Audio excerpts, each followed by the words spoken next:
and of a hazard of realization of public power, if you want, of our people who are coming and asking, how can I help, what can I do? And the organization was dressed step by step. There seems to be a lot of support from public opinion. People are behind, accepting so many refugees, but it is a huge number. Yeah. Chancellor Merkel was talking about maybe 800,000 in Germany this year. Yes, I think it could dress up to 1 million. If I look at these pictures, if I look at the tracks of migrants from Greece, and we want to scope and do everything to give humanitarian shelter, medical aid, food, and a hug if somebody needs it. All right, well, thank you very much for talking to us. Christoph Hillenbrand, there, Governor of Upper Bavaria. Thank you. And we can see the people behind the Governor there, and there are more coming, we know that. Thousands more arriving into Germany all the time, and many more still to come, travelling up through Hungary right now. Ben Brown there in Munich. Well, there's no let-up in the flow of migrants coming into Europe through its southern nations and neighbours. Thousands continue to mass at the Greece-Macedonia border. Our chief international correspondent, Lise Doucette, has been following the queues of people there. With every week that passes, this chaotic movement of people towards Europe becomes ever more organised. Now they move in orderly file from Greece towards the Macedonian border. Groups of 50, every group has a number, every person's name is registered. And they come together, people from Syria, Afghanistan, Eritrea, and many other places, all of them with the common aim, taking yet another step that will bring them closer to the Macedonian border, where about 120 meters away you can see the Macedonian forces. People moving alongside this wire fence. It's just been built in the past week alongside this temporary camp where thousands continue to arrive every day, hoping to join this tide of people making their way towards Europe, making their way, they hope, towards a better future. And that was Lise Doucette on the Greece-Macedonia border. In a moment, a look at how the financial markets in Europe closed the day. First, the headlines here on BBC News. The Queen greets crowds in Scotland on the day she becomes Britain's longest reigning monarch and thanks well-wishers for their messages of support. Northern Ireland First Minister Peter Robinson says his DUP executive team will resign if the Stormont Assembly is not suspended. A pilot is praised for his swift action after his plane loaded for takeoff burst into flames at Las Vegas Airport.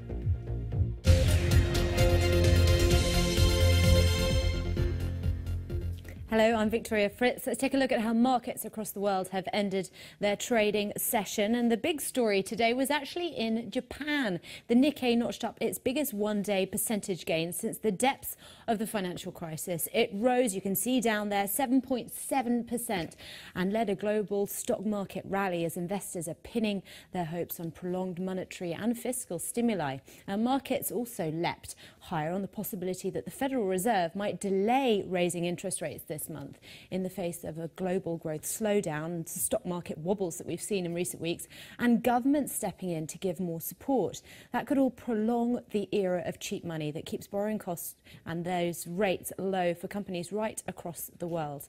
But the big focus here in the UK was Morrisons, Britain's fourth biggest supermarket chain. They have actually offloaded almost all of their convenience stores, and they must have been desperate to do so because it's taking a £30 million hit on the sale, and it's also even agreed to pick up the cost of the remaining time left on the leases of the stores that it's sold.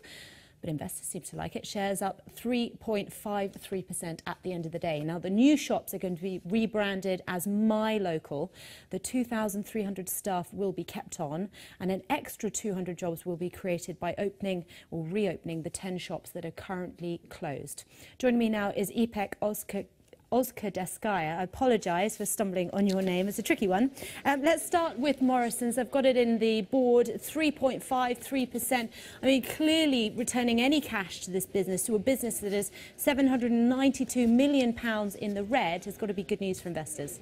Well, actually, it is. It is a good strategic decision from Morrison's, which is struggling over the past months, actually, on its economic activity. It's basically the general slowdown that has been the reason of this slack or in the activity. However, it is a good idea to get rid of a losing business and concentrate on the core business. So the investors loved this idea. Morrison does not rule out to step back in the local shops business, but since the Morrison opened its first local shop in 2011, the structural or the market conditions has changed drastically, especially in the new project. A similar new project should be given a second thought, especially the living wages and the impact on the business should be included in the equation.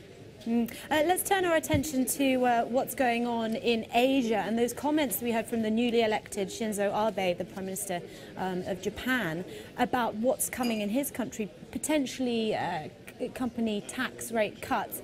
And he was saying that actually that's going to lead to perhaps more stimulus in the country. What kind of economy are we looking at when it comes to Japan?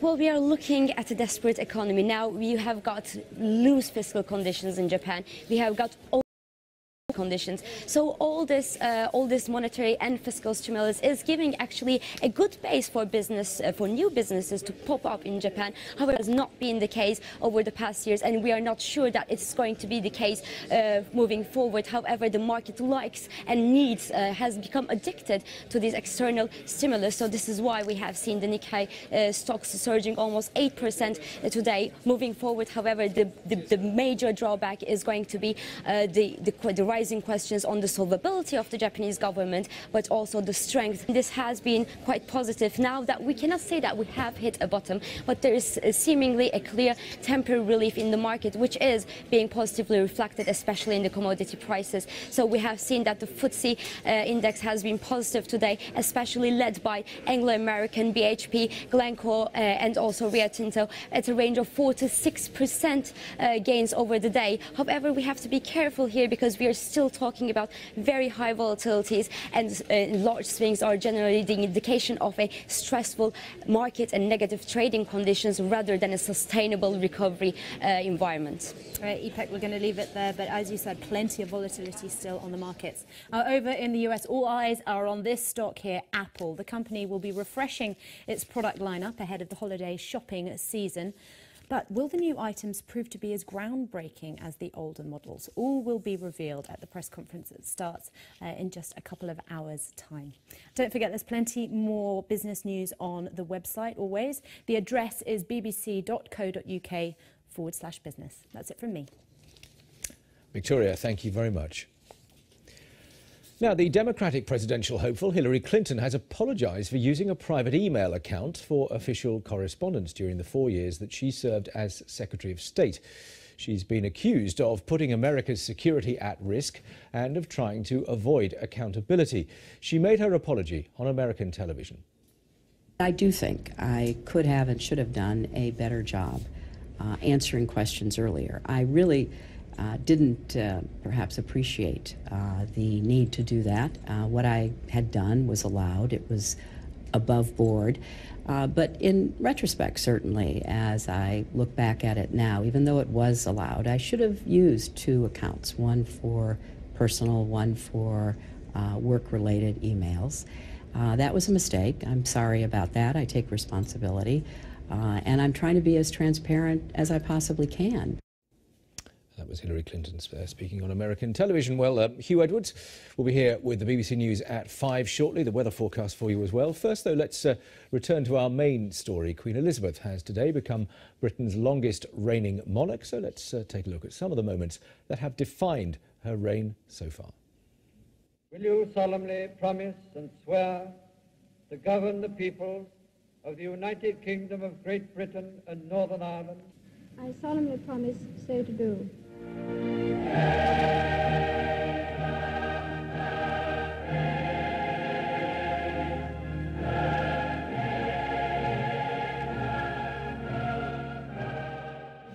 An epoch in British political life came to an end when the Queen received the resignation of Sir Winston Churchill, Premier through the most critical period of our history. For the last time, he entertained Her Majesty and the Duke of Edinburgh at number 10 Downing Street. And these are the first pictures in colour taken of the infant prince. Even black and white films would be heartwarming, but how much colour adds to the beauty and realism? As we watch the pictures, we almost seem to be at Balmoral ourselves. To be here as winners of the FA Cup has often been described as the summit of a footballer's ambition. How much greater was the triumph they enjoyed now.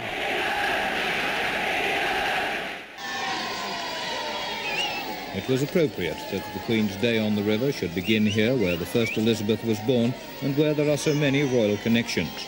Both the Duke of Edinburgh and the Prince of Wales studied at the Royal Naval College. 1992 is not a year on which I shall look back with undiluted pleasure. In the words of one of my more sympathetic correspondents, it has turned out to be an annus horribilis. At Buckingham Palace, which has become a shrine, the Queen led other members of the royal family to pay their respects at the side of the road just